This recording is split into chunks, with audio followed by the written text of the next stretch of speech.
So where we left off last time is I laid out where things belong on the chassis. The next step, once you lay it out, is what I do is I take a circle template and draw circles where everything is so that I can make sure nothing overlaps and that it will all fit where I want it to. Front, back, etc. You can get these on eBay for a few bucks. They're pretty easy. Okay. You'll notice that each one of these places where I'm going to make a hole has a center point. That center is really important because you're going to start out by drilling holes in the center using a drill bit. For example, right here, start with a small hole and work your way up. Now, obviously, these big holes are going to be a problem. Anything over about 3/8 is really hard to do on a drill press.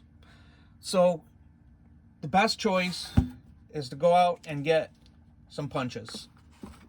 They call them chassis punches, hence punching a chassis. You can get them in all kinds of sizes. They come down to very small. This is a 3/8. This is a half. You can even get them in different shapes. For example, where I'm going to put the power outlet is kind of a square. It's a rectangle. But you can get square punches that just start out with a round hole in the middle, and you can punch a square out. And all you have to do for this size is punch it one end and then move it, and you can punch the other end, and you end up with a nice rectangular punch that looks nice. Another trick for rectangular areas is a nibbler. You can get these on eBay or Amazon fairly inexpensively. They nibble, you can see it's got a little overlap here. You put it up through a hole, pull this, and it will nibble the edges. The only problem with these is they don't make very good edging. It's kind of ragged when you're done. So if it's going to be something that people see, this is not a good choice. All these punches are not cheap. Big ones like this 1 inch, which I need for the 6L6, these can be 25, 30 bucks used. They can be even way more expensive if you buy them new. I recommend go on to eBay. These are everywhere. People find grandpa's old tools and don't know what to do with them, so they put them on eBay and sell them. So sometimes you can get these punches fairly inexpensively. The square one, they're really hard to find. They do show up on eBay from time to time, but generally they don't. So you're going to have to pay real money for one of these if you want them. These can be $75. They're not cheap. But if you're going to build amps, investing in a tool set is not a bad idea. The nice thing about punch sets, especially these small punches, drilling 1/2 inch and 3/8 inch holes is difficult in aluminum. It has a tendency for the drill to catch the edge of the hole and make it raggedy, or even grab onto it and start to spin the chassis around. So if you can keep the hole to a size like this, where you only got a 1/4 inch or so, you're much better off.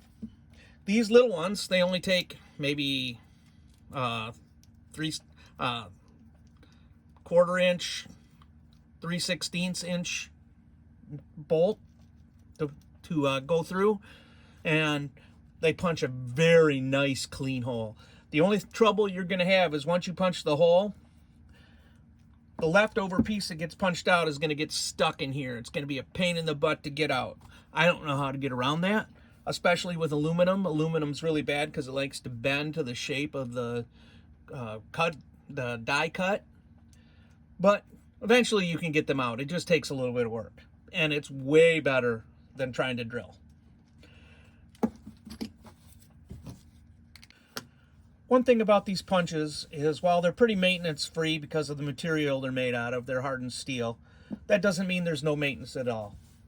You should take some 3-in-1 oil and make sure that you put some oil on the screws, bolts, the threads of the bolts, so that you don't end up getting rust on them. Rust will make these things, even just a little fine rust, will make these things a pain in the butt to turn the tightening screws. So a little bit of maintenance goes a long way. If you maintain these properly, these particular tools should last you a lifetime. About the only thing to wear out is the edges of these dies.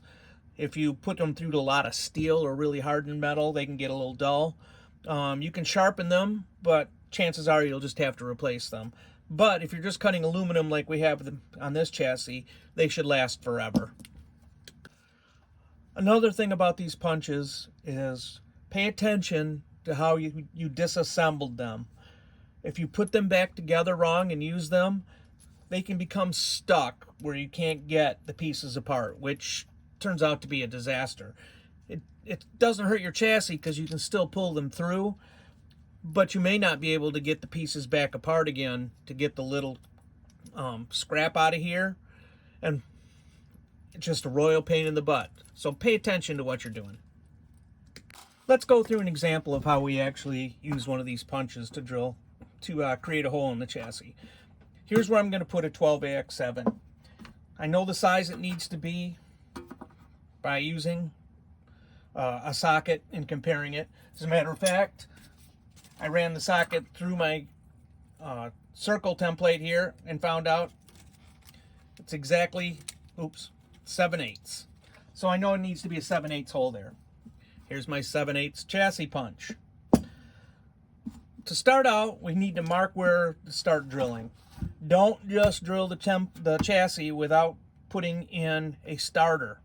To do that, I take a couple pieces of 2x4. These are used around my shop all over the place. These are paint blocks, but it really doesn't matter. What you're going to want to do is punch a center spot in the chassis, middle where your hole is. To use these blocks, I had to cut the plastic away from the center here, and then I used some tape to hold the outer plastic so it doesn't come off. This outer plastic isn't necessary, other than the fact that's how I put the tape on, but I also like to keep that plastic on there to help protect the chassis from scratches and dirt and fingerprints and everything that gets on it. So we take the chassis, put some blocks down. Now we need a block right underneath where we are going to punch. So that you'll see this block is right underneath this. We take a center punch and a small hammer, and we put a little starter right dead center. What that will do is keep these small drills from wandering off and making the hole out of center and causing all kinds of problems. It's always good to start with that. What we're going to do here to drill this hole, to put this through, is we're going to start with a small drill and work our way up. This chassis punch has a bolt that's got to get through there in order for this whole thing to work. That bolt, I'm using a bolt measurer, is 3/8. So we got to have at least a 3/8 hole in here to use this punch. So I will go over to the drill press and I'll drill this hole one size at a time till I get to 3/8, and then we'll use the chassis punch. When you're using a drill press, make sure you don't have any jewelry. Safety first. Always wear safety goggles. You don't need to lose your vision.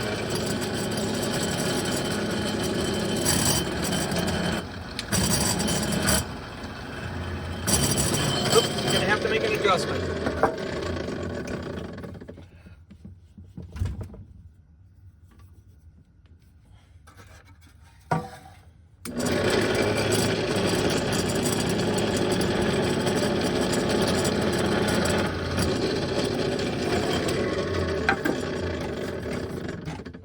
Okay.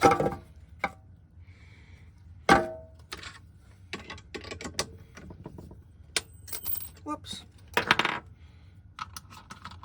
We'll go up a couple of sizes.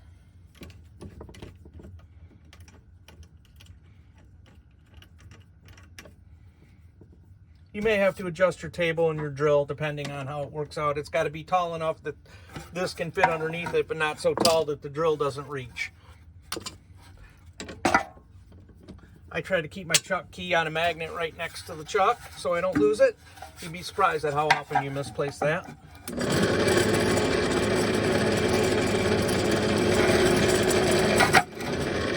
See what I mean by the drill can jump?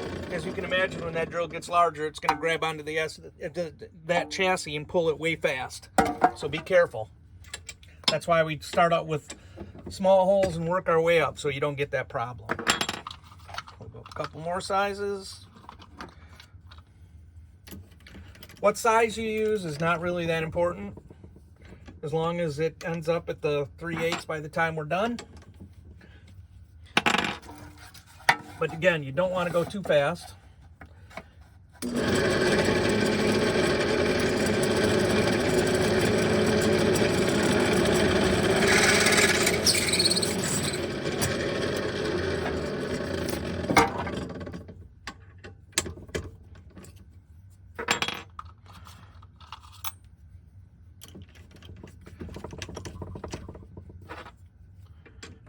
Yes, this can be very time consuming. But if you want to do good work, sometimes you got to take it slow and do it right.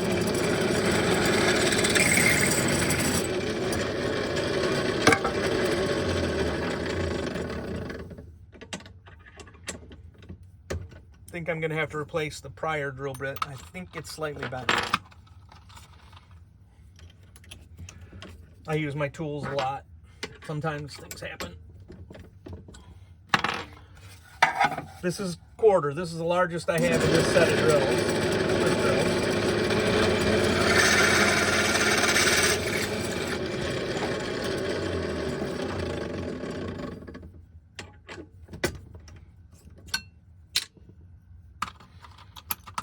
But that's all right. I have this set of twist drills that can take me as far as I need to go. All the way up to 1/2 inch, which I will never use. Okay, let's see. We need to go to... Eventually we got to get to 3/8, which is this size. But we're going to go somewhere in the middle between. I don't want to go too fast. So we'll go with the 3/16.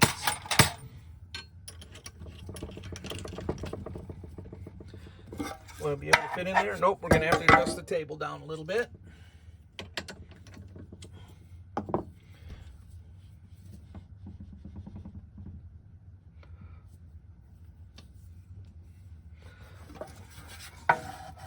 There we go.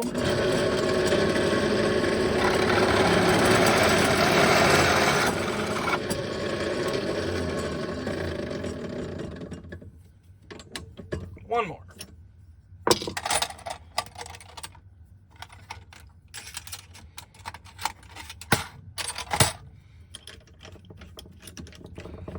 Yep, this is going to require us to lower the table yet again.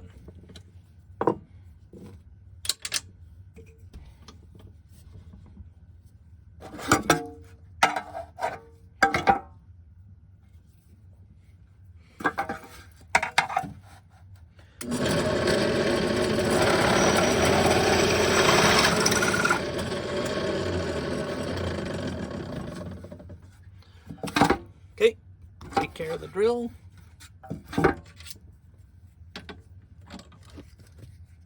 Okay, now we're actually going to punch the hole. It doesn't matter if you punch and pull up through the chassis or if you do it the other way around. It makes no difference. What does make a difference is the bolt here that you're going to have to use. You really need to use the right size wrench. It doesn't do much good to have an adjustable wrench and strip the edges. So if you don't have tools, you probably should go out and buy some or borrow some from somebody, something. Use the appropriate size tools. After a while of doing things, you're just going to acquire tools. I have this box wrench, and one time for Christmas, I was gifted this entire set of combination wrenches, all the way up to 1 1/8. Wonderful set of tools. Here's 1 inch open end, 1 inch box end. Okay, so now we'll take this, put this through the hole. Should fit in there. Might have to... It's going to be close because we drilled just the right size to get it enough. And with the little rough edges of the holes, it might not be quite go through it instantaneously, but it'll get through there. See? Now we take this, make sure that the points are up. You take it, make sure that this side is flush, and make sure this side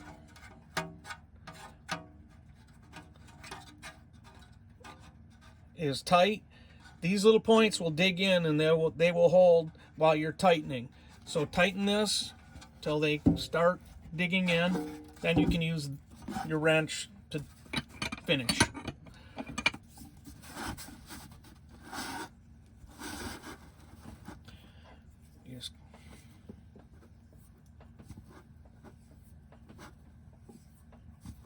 You'll know when it finishes. It'll make a little pop. There it goes. And you can pull it out. See what a beautiful hole that makes? Nice, clear, round, nice edges. Now comes the real challenge. I always take care of my tools as I use them, just habit. Now we got to get that little piece out of there, which is going to be a pain in the butt. Or can be. Sometimes they come out easy. Sometimes they don't.